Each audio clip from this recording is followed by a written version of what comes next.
Good morning. In this interview, I talk about the public transportation in Ibagué. So let's start.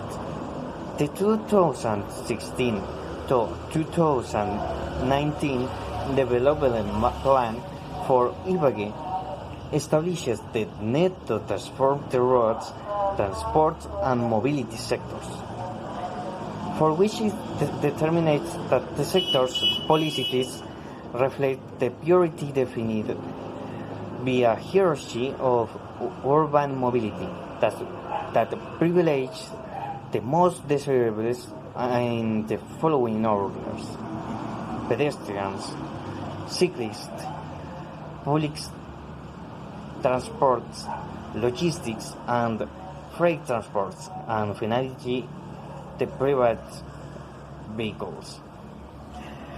This plan was created with the intention of reducing the large amount of traffic and accidents that occur in the city.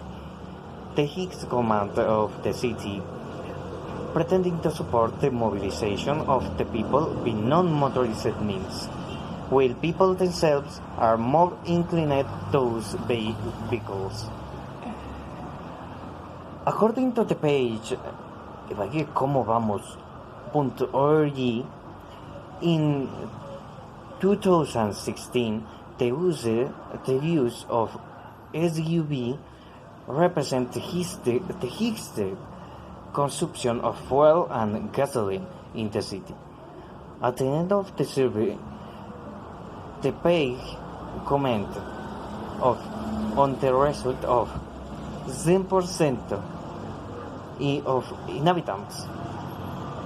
30% are vehicle owners.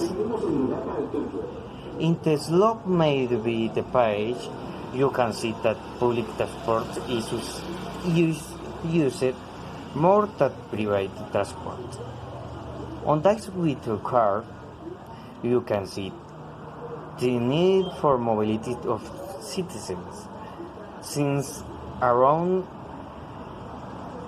800 public transport vans and 2,700 individual taxis are mobilized.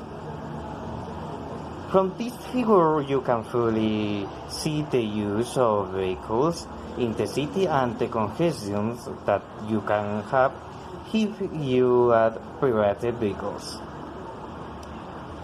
Talking about the mobility of the city, it can be seen that the congestion in many places of this is due to the lack of traffic lights, the large number of cars that use the main avenues, and the large numbers of people who live in the city.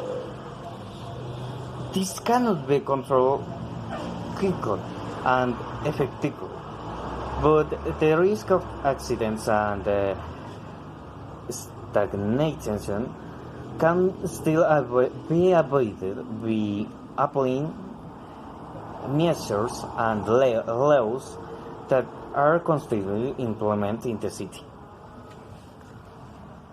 Sorry. Let's continue.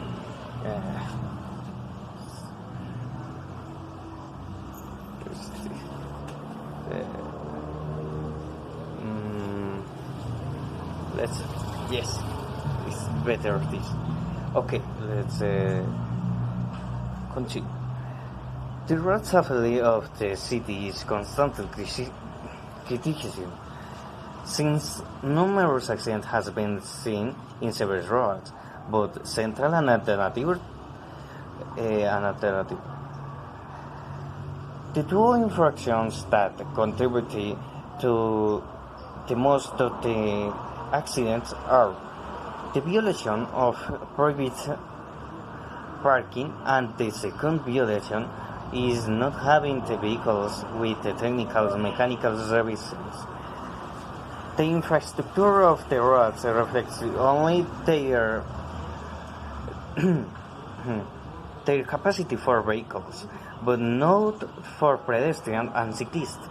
Apart from this fact, Our infrastructure secretary reports that 41% of the roads are in good conditions, 20% in fair condition, and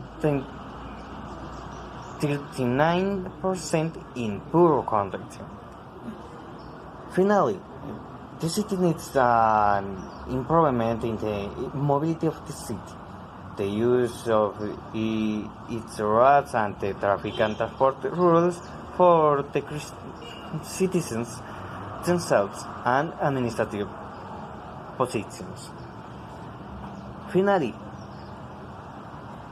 the page of Ibagué Como Vamos conclude with this.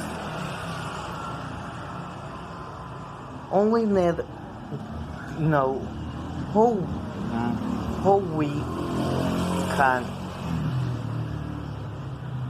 go in the city, if a foot or in vehicles. Thanks.